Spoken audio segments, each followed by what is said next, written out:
Hi parents, this is Jennifer Lynch, your school principal. I'm here today with our third and final video as part of our video series Getting Ready for Back to School Night. As a reminder, I will not have a large general meeting for Back to School Night. I think there's just too many people that will not fit in the cafeteria. So instead, what I've done is a three-part video series to share all of the information I would typically share at Back to School Night with you. You can watch these videos at your own convenience. You can always email me or call me with any questions. And I will also be available from 6 to 6:30 p.m. on October 1st, right before back to school night, in the cafeteria. You can come in and you can ask me any questions and we can discuss anything that you have concerns about. So we started our video series talking a little bit about what our safety drills will look like here at Hillcrest this year, including ALICE drills. Then I gave you a video on organization, study skills, note-taking skills, and how you can help your child at home with homework. And today I'm going to talk to you a little bit about grading and reporting. So here at Hillcrest, we follow all grading and reporting guidelines as set forth by Baltimore County Public Schools. For more information about the grading and reporting policy, you can go to bcps.org, click on the parents link. You'll see something that says grading and reporting, and when you click that, it will take you to a web page that has all sorts of information for you. It will include the full grading and reporting policy manual. It will also include examples of what a report card would look like, what a kindergarten progress note looks like, as well as other resources. So here at Hillcrest, we follow everything in the grading and reporting manual that is posted online through BCPS. In that grading and reporting manual, they also refer to what are the procedures followed by the school. And so we wanted to make sure that you as parents and that our teachers are all consistent and fully understand what are the procedures here at Hillcrest. For that reason, we have created a Hillcrest grading and reporting procedures document for you. This was sent home to all students at Sneak a Peek, and if the students weren't at Sneak a Peek, then they were provided this document on the first day of school.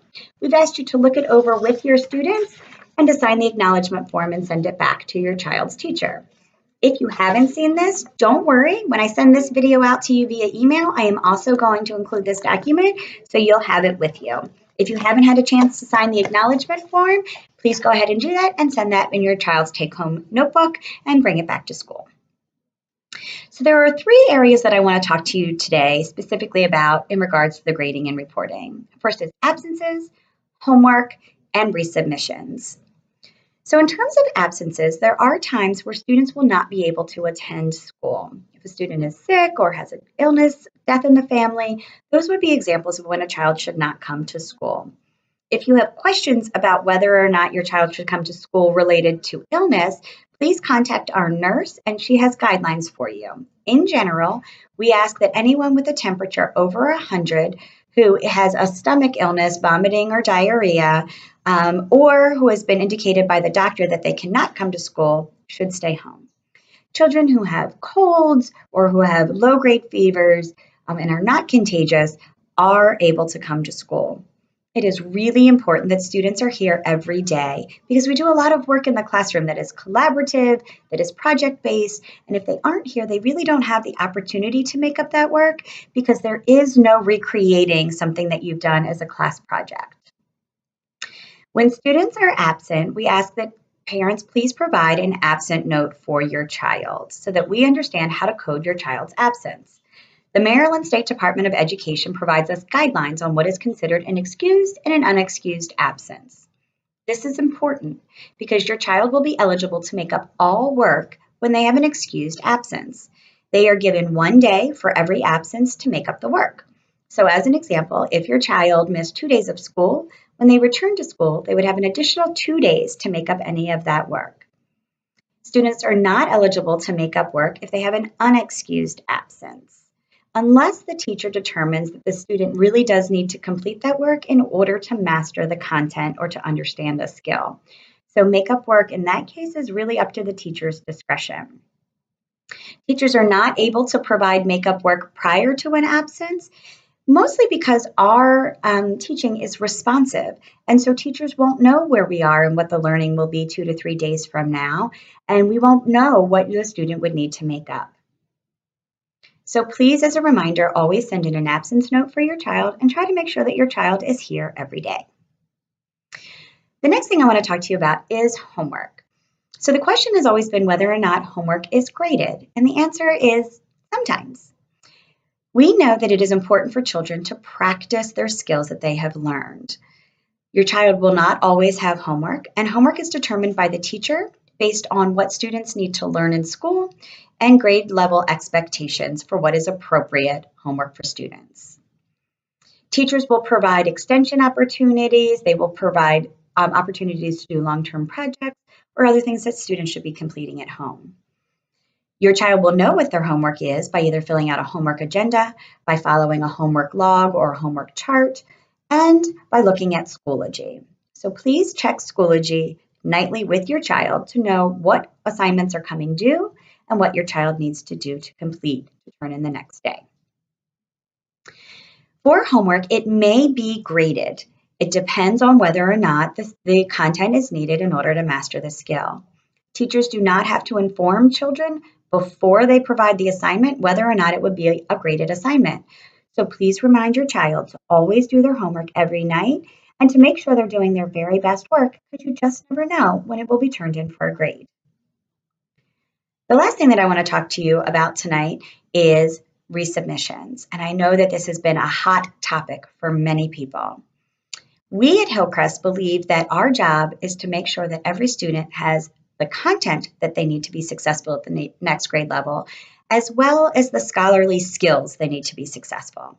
That includes organization, problem solving, things like note-taking skills, and responsible learning behaviors. And as part of that responsible learning behaviors, we want to ensure that students understand the importance of deadlines and they understand the importance of doing their very best work the first time. For that reason, resubmissions will only be eligible for students if they have completed the initial assignment completely and to their best of their ability.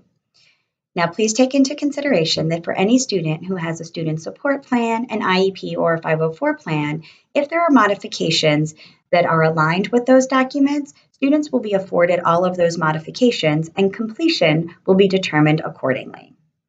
However, please remind your child that in order to be eligible for a resubmission, they have to do their very best and turn it in on time the first time. Teachers will determine what is eligible for a resubmission, and generally no more than 2 assignments per unit will be eligible for resubmission. And units are about once every 6 weeks. The teacher will determine what is eligible for resubmission based on what your child needs to master in order to fully understand the content. So resubmissions are not about grade elevation. It's not about making sure everybody has an A.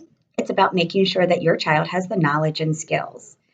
It is possible that a student could do poorly on one assessment or on one assignment, but have demonstrated competencies in a variety of other means, through classroom assignments, through observations, and the teacher may deem that the child does not need to make up that assignment because they have already demonstrated that they understand the content in another way.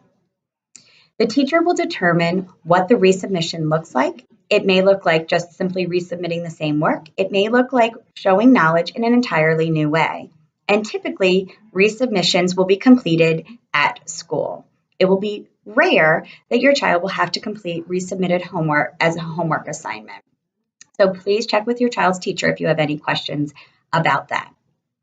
When an assignment is deemed to be eligible for resubmission, the teacher will communicate that with the student, and the student will have 7 days from the day the teacher turns back to the work to the student to resubmit the assignment for a new grade. If a student is absent in that time, excused absences will be afforded 1 day extension for every excused absence. So if a child is absent for 2 days, they would have, in essence, 9 days to turn that assignment back in. Students who are absent with an unexcused absence are not eligible for extensions on that deadline. All assignments will only be eligible for resubmission one time. And again, it is at the teacher's discretion to determine if more reassessments are needed or resubmissions are needed or less. And so that will be based on, again, whether or not students have demonstrated that they have mastered the content. There's more information about resubmissions in our procedures document. So if you have any questions, please go ahead and look that over. Our procedures document also has all of the information about what grades look like and what they mean. So when you get, depending on if you're in kindergarten through third grade or fourth and fifth grade, you will have a different grading system. And you want to just review that before you get your child's report card. As a reminder, please check Schoology on a frequent basis. This is where your child's teacher will be communicating with you and with your child about everything that is happening in the classroom. It is a place where you can submit questions to your teacher and where you can see how your child is doing. If you have any questions about grading and reporting, please do not hesitate to contact me at 410-887-0820 or email me at jlynch2@bcps.org. And again, I will be available from 6 to 6:30 on October 1st in an open forum to answer any questions. Please review the documents that will be sent home with this video and enjoy your week. This completes our 3-part series, and I look forward to seeing you on October 1st from 6:30 to 8:30 for our back to school night. Have a great day.